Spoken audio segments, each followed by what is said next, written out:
चार धाम यात्रा की प्लानिंग करते समय आपके पास इन सवालों के जवाब होने चाहिए। एक ही एपिसोड में इन सब पॉइंट्स पर बात करना लंबा हो जाएगा। आज हम मोड ऑफ ट्रैवलिंग के बारे में बात करेंगे। बाकी पॉइंट्स पर आने वाले एपिसोड्स में हम चर्चा करेंगे। आज की तारीख में आप 3 साधन से ये यात्रा कर सकते हैं। आप गढ़वाल मंडल विकास निगम की वेबसाइट पर जाकर पैकेजेस के बारे में डिटेल में समझ सकते हैं। मई से जून के आप पैकेजेस नोटिस करेंगे अलग हैं जुलाई से नवंबर के पैकेजेस के मुकाबले में। वैसे बेस्ट टाइम टू ट्रैवल है 15 अगस्त से 30 सितंबर। हरिद्वार में चार धाम रूट पर चलने वाले बहुत सारे टैक्सी ऑपरेटर्स हैं। हमने अपने लिए गंगोत्री ट्रैवल से बुकिंग करवाई। ये पूरी जर्नी हमने इनोवा गाड़ी में करी, जिसके लिए हमने 4,500 रुपए पर डे का चार्ज दिया। 13 मई को हमने हरिद्वार से यात्रा आरंभ करी और हम 10 जून को वापस हरिद्वार लौट कर आए। टूर करने से पहले हमने टैक्सी ऑपरेटर से हर बात डिटेल में डिस्कस कर ली, लेकिन आमतौर पर टैक्सी ड्राइवर्स चार धाम रूट डेस्टिनेशन से बाहर अगर आप जाते हैं तो उसके लिए एक्स्ट्रा चार्ज लेते हैं। जैसे अगर आप माना विलेज जाएंगे या त्रियुगी नारायण जाएंगे तो उसके लिए आपको टैक्सी ड्राइवर को एक्स्ट्रा चार्ज देना होगा। इनफॉर्मल लेवल पे कह सकते हैं टैक्सी ड्राइवर्स के लिए पॉकेट मनी। टेक्निकली इसमें कुछ गलत नहीं है, लेकिन प्री इंटीमेशन होनी चाहिए। आपका अगर बड़ा ग्रुप है तो आप अपने लिए टेम्पो ट्रैवलर ले सकते हैं या फिर बस भी हायर कर सकते हैं। अपने व्हीकल पर जाना बहुत अच्छा आइडिया नहीं है। एक तो पहाड़ पर ड्राइव करने के लिए डिफरेंट किस्म की ड्राइविंग स्किल की जरूरत है, और दूसरी बात कुछ जगह पर पार्किंग हैसल है। अबव ऑल सेल्फ ड्राइव करते समय आप सीनिक व्यूज मिस कर देंगे।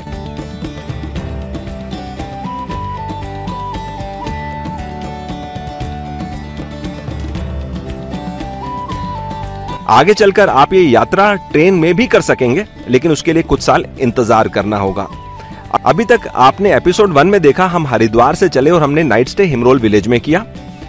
इस एपिसोड में आप आगे की जर्नी देखेंगे।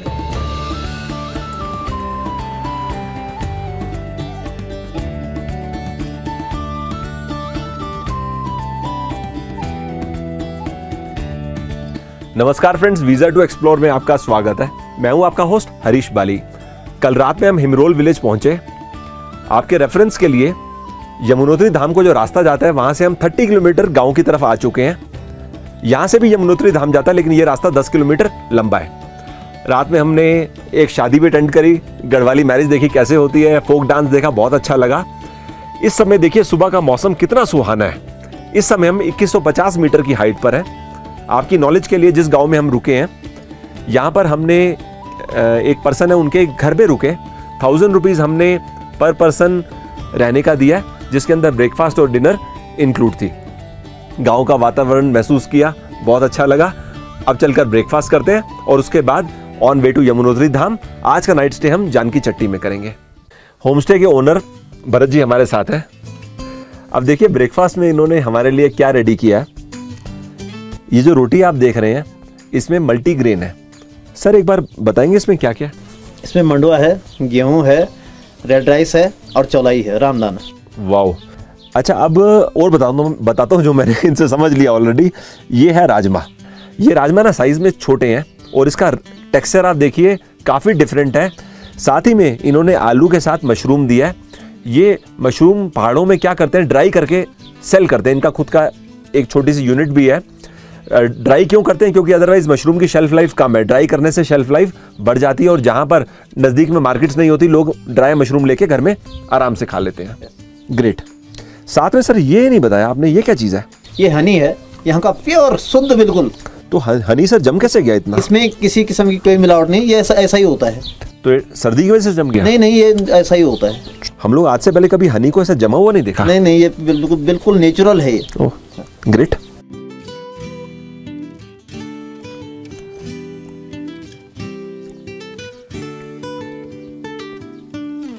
सीरियसली बता रहा हूँ, राजमा तो हम लोग जनरली नॉर्थ इंडियंस बहुत खाते हैं।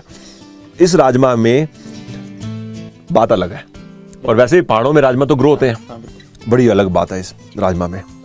बहुत बेहतरीन। अब सॉफ्टनेस बहुत ज्यादा है। सॉफ्टनेस है, स्वाद इसका है, पकने में ये जल्दी पक जाता है। हाँ, और पूरा ऑर्गेनिक है ये।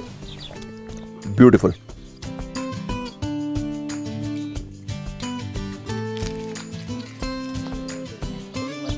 ड्राई मशरूम के साथ मल्टीग्रेन रोटी का कॉम्बिनेशन।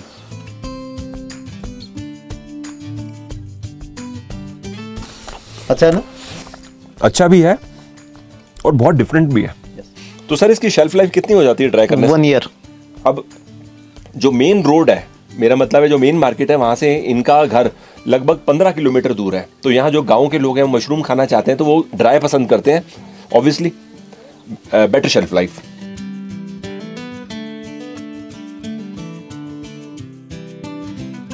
शहरों में जो मशरूम खाते हैं उससे अलग है। बिल्कुल। दूसरी बात इसमें क्या है, जो जूसी एलिमेंट होता है, लिक्विड एलिमेंट, वो कम है और उसका ऑब्वियस मेरे को जो मतलब समझ आ रहा है कि वो ड्राइंग करने से वो लिक्विड एलिमेंट खत्म हो गया, ड्राई किया हुआ है।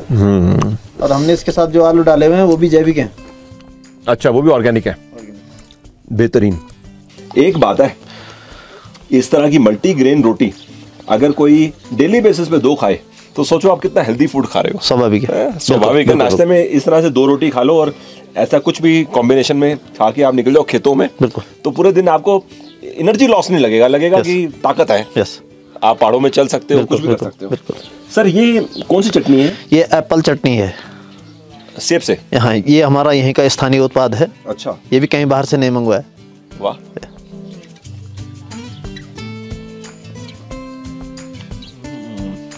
सर आमतौर पे अपने घर में आप लोग कितना रेगुलर गेहूं के आटे से बनी हुई रोटी खाते हैं या ये मल्टीग्रेन पसंद करते हैं? ज़्यादातर हम मल्टीग्रेन से बनी हुई रोटियां ही पसंद करते हैं और जो हमारे मेहमान आते हैं, पर्यटक आते हैं, उनको भी हम यही रोटियां खिलाते हैं। फैंटास्टिक। तो ये स्वास्थ्यवर्धक भी है, जैविक है और शरीर को काफ़ी एनर्जी भी देते हैं। और जिस तरह से हमने ये मसाला बनाया है, इसमें हमने कई चीज़ें मिलाई। इसमें जीरा है, धनिया है, अदरक है, काली मिर्च है और टिमरू के बीज इत्यादि, ऐसी और भी कई चीज़ें हमने इसमें मिलाई हैं।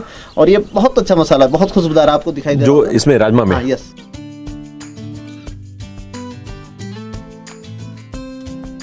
कच्चा मसाला तो पता नहीं लगता, वो पकने के बाद ही मालूम चलता है। Very good.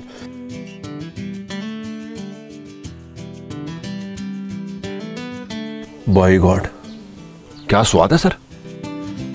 मुझे ऐसा लग रहा है कि किसी का गला खराब होना तो ये चाय बिल्कुल 1 या 2 बार दिन में पिला दो। गले के लिए, जुकाम के लिए, ये मेरे अपने बगीचे का प्रोडक्ट है। अच्छा। ये इसको हमने कैसे खरीदा नहीं है। तो सर इसमें दालचीनी है? हाँ, इसमें दालचीनी है, वो लेमन ग्रास है, ब्रांस के फूल हैं, मीठी तुलसी है। क्या बोलते हैं? बुरहान्स? ब्रांस। अच्छा। और रोडोडेंड्रन फ्लावर। ओके। ये चाय है हर्बल टी जो इन्होंने हमें दिखाई। गोज विदाउट सेइंग, मेरे लिए पहला एक्सपीरियंस है लेकिन बड़ा ही मज़ेदार है वाकई। बिना शुगर के मैं इस चाय को ऐसे इंजॉय कर रहा हूँ और इंजॉय के साथ साथ बताया मैंने आपको गला और जुकाम के लिए तो बड़ा रामबाण है।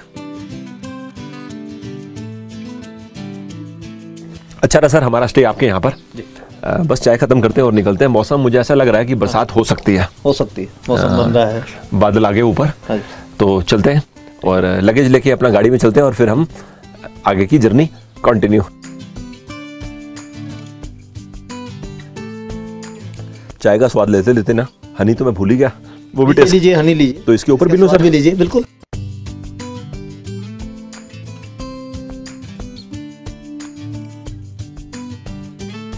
बहुत डिफरेंट है और बहुत टेस्टी है। बड़ी सारी बीमारियों के लिए ना शहद रामबाण है। कई चीजों की औषधि है अपने आप में, बहुत ज्यादा। और ये है कि एक ओरिजिनल हनी मिलना चैलेंज है। हाँ, बिल्कुल बिल्कुल। अभी हम लोग चलते हैं, जी। हल्की हल्की बरसात स्टार्ट है, लगेज लेते हैं। काफी एंजॉय किया हमने आपके साथ। बहुत अच्छा। दोबारा चक्कर यहाँ आएंगे, दोबारा से मुलाकात करेंगे। दोबारा आइए, स्वागत है आपका। धन्यवाद।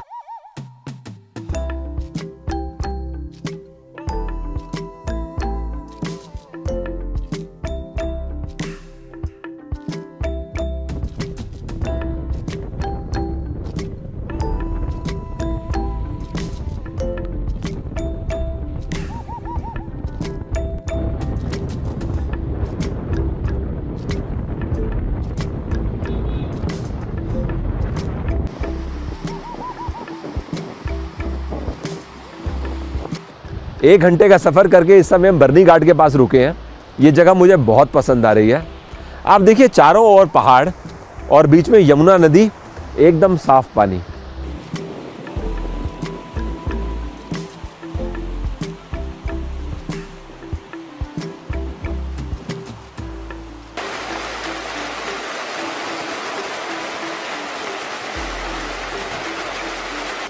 सामने आप बोर्ड देख रहे हैं, लिखा हुआ है welcome to Lakha Mandal 5 kilometre.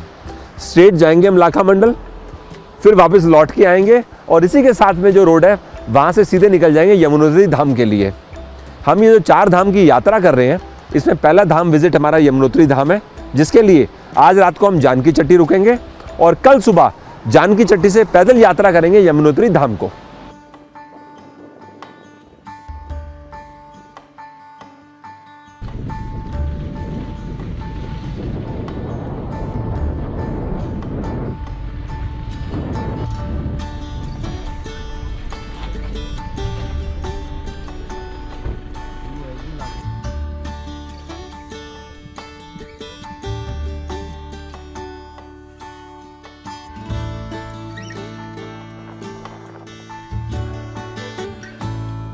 हम लाखा मंडल पहुंच चुके हैं।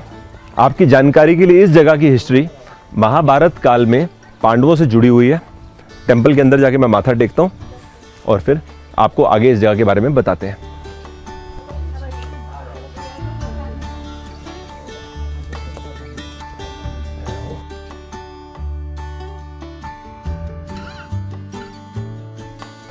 मेरे साथ इस समय यहाँ के हेड पुजारी साहब हैं। नमस्कार सर। नमस्कार। आप हमें लाखा मंडल के बारे में कुछ जानकारी दे सकते हैं? यहाँ ये जगह है जी 4000-5000 वर्ष पुरानी है। यहाँ पांडव लोग रहे, वो आए, उन्होंने यहाँ शिव मंदिर बनाया, शिव की आराधना की है, शिव की पूजा की है। आइए इसके बारे में हम आपको आगे और बताते हैं। हाँ जी। ये शिवलिंग स्थापित है।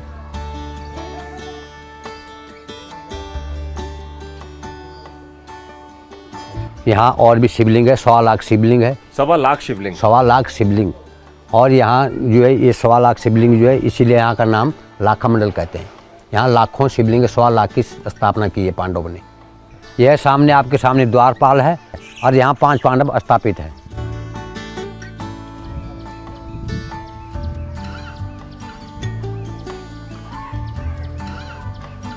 पंडित जी बहुत बहुत धन्यवाद। धन्यवाद, आपने हमें समय दिया। धन्यवाद।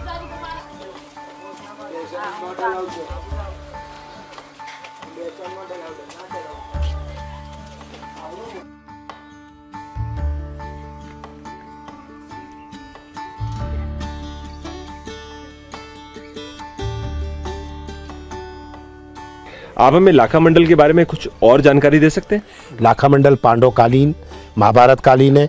यहाँ पर पांडव 3 बार आए थे। एक बार वो तब आए जब उनको जो है कौरवों द्वारा रंजिशन एक जलाने की कोशिश की गई थी, और दूसरी बार तब आए जब ये राजा विराट का क्षेत्र रहा, तो वहाँ पे वो राजा विराट के यहाँ जो है भेष बदल के रहे ताकि हमको आगे का अज्ञातवास ना हो। और फिर वो तब आए जब महाभारत हो गया था, तो उसके बाद जो है महाभारत एक बहुत बड़ा युद्ध हुआ जिसमें उनको कुष्ठ हो गया था। उस युद्ध में ब्रह्म हत्या, गौ हत्या हो गई थी, तो उनको स्वर्ग की प्राप्ति करनी थी। तो उनके इष्ट भगवान शंकर थे, उन्होंने इस स्थान पर भगवान शंकर की आराधना करी और 100 लाख लिंगों की स्थापना करी। और यहाँ से ठीक 3-4 किलोमीटर ऊपर केदार बाबा का मंदिर है मानतात में, वहाँ पर भगवान शंकर उत्पन्न हुए पशु के रूप में। और यहाँ से वो पीछा करते हुए केदार कांटा होते हुए गंगोत्री यमुनोत्री होते हुए केदारनाथ में उन्होंने भगवान शंकर को स्पर्श किया, और वहाँ से वो बद्रीनाथ से धाम से होते हुए स्वर्गवास के लिए आगे अग्रसर हो गए। बहुत बहुत धन्यवाद, आपने हमें काफी जानकारी दी लाखा मंडल के बारे में। बहुत बहुत धन्यवाद। धन्यवाद, धन्यवाद।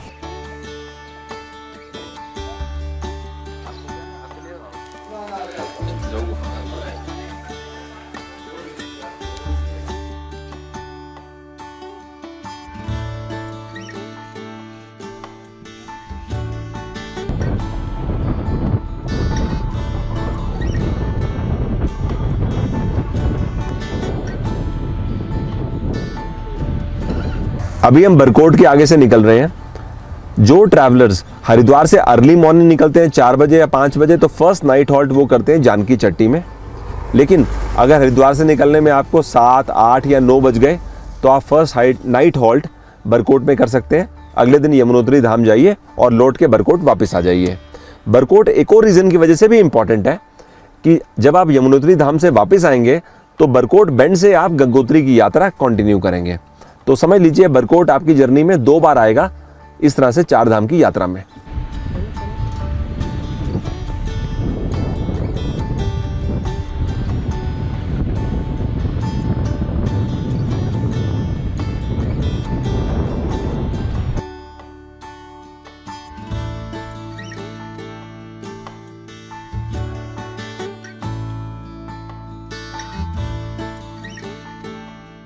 अभी हनुमान चट्टी पहुंचने में 2 किलोमीटर बाकी हैं। ट्रैफिक जैम में पिछले 1.5 घंटे से हम लोग फंसे हुए हैं। यहाँ पहाड़ों में क्या है कि अगर 1 या 2 बस भी गलत फंस जाए ना तो पूरी लाइन लग जाती है और रास्ते नैरो हैं।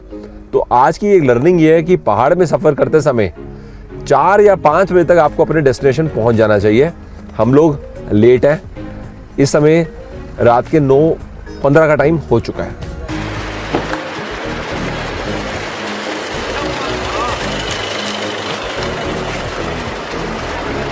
मई मंथ में चारधाम रूट पर ट्रैफिक जैम होना बहुत आम बात है। ट्रैफिक जैम से निकलते निकलते हमें रात के 12 बज गए। अपने डेस्टिनेशन जानकी चट्टी हम रात में 1 बजे पहुंचे। काफी लंबा दिन।